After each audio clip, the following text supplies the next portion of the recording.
Au nom du Père et du Fils et du Saint-Esprit, Amen. Grande joie d'être là avec vous en ce 26 décembre. Nous célébrons l'octave de Noël. Ça veut dire pendant une semaine, nous célébrons Noël. Alors, je te souhaite joyeux et saint Noël. Jésus est là, l'Emmanuel est avec nous. Et vraiment, le Seigneur veut nous combler de sa présence, de son amour, de sa paix. La première lecture d'aujourd'hui, c'est Actes des Apôtres, chapitre 6, à partir du verset 8. Étienne, rempli de grâce et de puissance, opérait de grands prodiges et signes parmi le peuple. Alors intervinrent des gens de la synagogue dite des Affranchis, des Cyrénéens, des Alexandrins et d'autres de Cilicie et d'Asie. Ils se mirent à discuter avec Étienne, mais ils n'étaient pas de force à tenir tête à la sagesse et à l'esprit qui les faisait parler. Après, ça continue au verset 54. Il nous dit ceci. À ce mot, leur cœur frémissait de rage et ils grinçaient des dents contre Étienne. Tout rempli de l'Esprit Saint, il fixa son regard vers le ciel. Il vit alors la gloire de Dieu et Jésus debout à la droite de Dieu. « Ah, dit-il, je vois les cieux ouverts et les fils de l'homme debout à la droite de Dieu. » Jetant alors de grands cris, ils se bouchèrent les oreilles et, comme un seul homme, se précipitèrent sur lui, le poussèrent hors de la ville et se mirent à le lapider. Les témoins avaient déposé leurs vêtements aux pieds d'un jeune homme appelé Saul. Et tandis qu'on le lapidait, Étienne faisait cette invocation. « Seigneur Jésus, reçois mon esprit. » Seigneur Jésus, reçois mon esprit. Nous voyons ici, après Noël, nous voyons un témoin, quelqu'un qui témoigne de Jésus jusqu'au bout. La grâce de Noël, Jésus qui descend jusqu'à nous, qui veut habiter au milieu de nous et en chacun de nous, va nous donner la force de le contempler, parce qu'Étienne, il voit les cieux ouverts, il voit Jésus à la droite de Dieu. Ça veut dire que le Seigneur, en ce temps de Noël, veut nous combler de sa présence et de pouvoir le contempler, le voir, mais en même temps d'être rempli de son Esprit Saint et de sa sagesse, comme dit la lecture des Actes des Apôtres, et aussi de rendre témoignage à Jésus de tout ce qu'il est et de tout ce qu'il fait pour nous. En sachant aussi que le Seigneur nous donnera aussi la force pour supporter les épreuves. Étienne va supporter l'épreuve et va aussi engendrer à travers l'offrande de sa vie, dans la fidélité, Étienne va aussi engendrer ce jeune homme appelé Saul, qui était là, qui voyait tout ce qui s'est passé, et que cet homme, Saul, va se convertir plus tard et va devenir Saint Paul.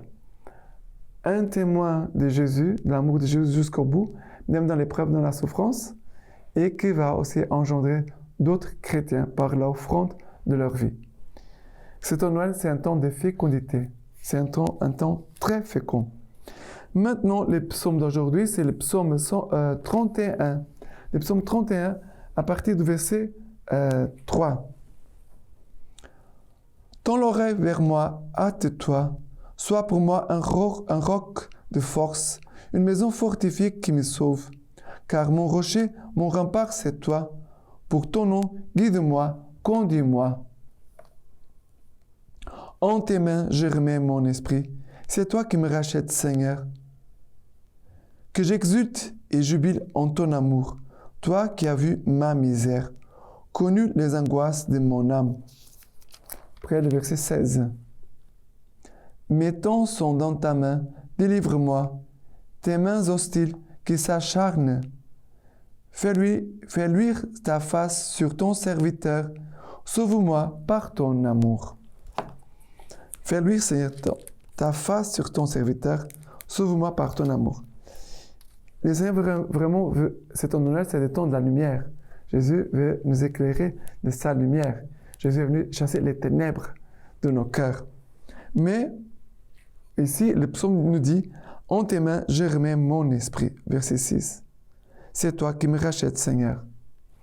Alors, Étienne, il meurt en disant « Seigneur, entre tes mains, je remets mon esprit ». Ça veut dire qu'Étienne, il est configuré au Christ. On voit en Étienne la présence de Jésus-Christ. Il va mourir comme Jésus. Jésus meurt en disant « Père, entre tes mains, je remets mon esprit ». Étienne fait la même chose. Ça veut dire remettre nos vies entre les mains de Dieu, c'est une offrande, mais c'est aussi un acte de confiance. Nous devons avoir cette grâce de confiance et vivre ce temps de Noël pour grandir dans la confiance envers le Seigneur. Et maintenant, l'évangile d'aujourd'hui, c'est Matthieu chapitre 10, à partir du verset 17. « Méfiez-vous des hommes, ils vous livreront au Sanhédrin, et vous flagelleront dans leur synagogue. Vous serez traduits devant des gouverneurs et des rois à cause de moi, pour rendre témoignage en face d'eux et des païens. Mais lorsqu'on vous livrera, ne cherchez pas avec inquiétude comment parler ou que dire. Ce que vous aurez à dire vous sera donné sur le moment, car ce n'est pas vous qui parlerez, mais l'Esprit de votre Père qui parlera en vous. Les frères livrera son frère à la mort, et les pères son enfant. Les enfants se dresseront contre leurs parents et leur feront mourir. Et vous serez haïs de tous à cause de mon nom. Mais celui qui aura tenu bon jusqu'au bout, celui-là sera sauvé.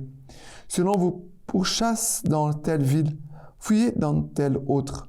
Et si l'on vous pourchasse dans celle-là, fuyez dans une troisième. En vérité, je vous le dis, vous n'acheverez pas le tour des villes d'Israël avant que ne vienne le Fils de l'homme. Ce qui me touche, c'est que le Seigneur, malgré les obstacles, les souffrances, les persécutions, le Seigneur veut nous conduire à lui. Nous devons vraiment,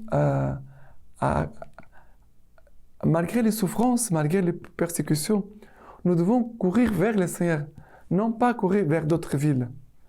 Parce que notre secours, notre assurance, c'est le Seigneur.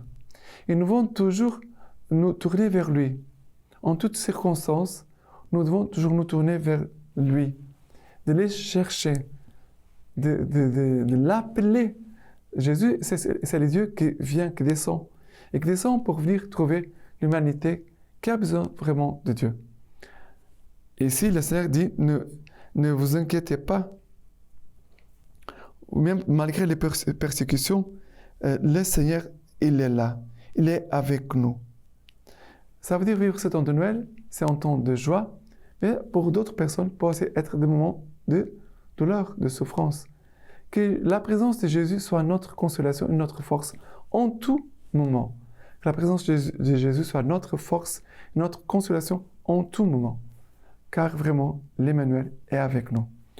Maintenant, je veux lire pour vous la lecture patristique. Nous célébrons aujourd'hui Saint Étienne, martyr, les premiers martyrs. L'homélie des Saints Fulgence du Ruspe. Hier, en effet, notre roi, revêtu de notre chair, sortant du palais d'un saint virginal, a daigné visiter notre monde. Aujourd'hui, le soldat, sortant de la tente de son corps, est parti pour le ciel en triomphateur. La charité qui a fait descendre le Christ du ciel sur la terre, c'est elle qui a élevé Saint Étienne de la terre jusqu'au ciel. La charité qui existait d'abord chez le roi, c'est elle qui, à sa suite, a resplendi chez les soldats. Sa sainte et persévérante charité désirait gagner à lui, par la prière, ceux qu'il n'avait pu convertir par ses avertissements. Et maintenant, encore pour finir, la charité ne pourra ni s'égarer, ni avoir des craintes. Elle dirige, elle protège est conduit au bout. C'est pourquoi, mes frères, puisque le Christ a adressé l'échelle de la charité par laquelle tout chrétien peut monter au ciel, soyez courageusement fidèles à la pure charité, pratiquez-la entre vous et en progressant dans la charité, faites votre ascension. Maintenant, je vous laisse la bénédiction par les mains toutes pures de la Vierge Marie. Dieu Tout-Puissant vous bénisse et vous garde, le Père et le Fils et le Saint-Esprit. Amen.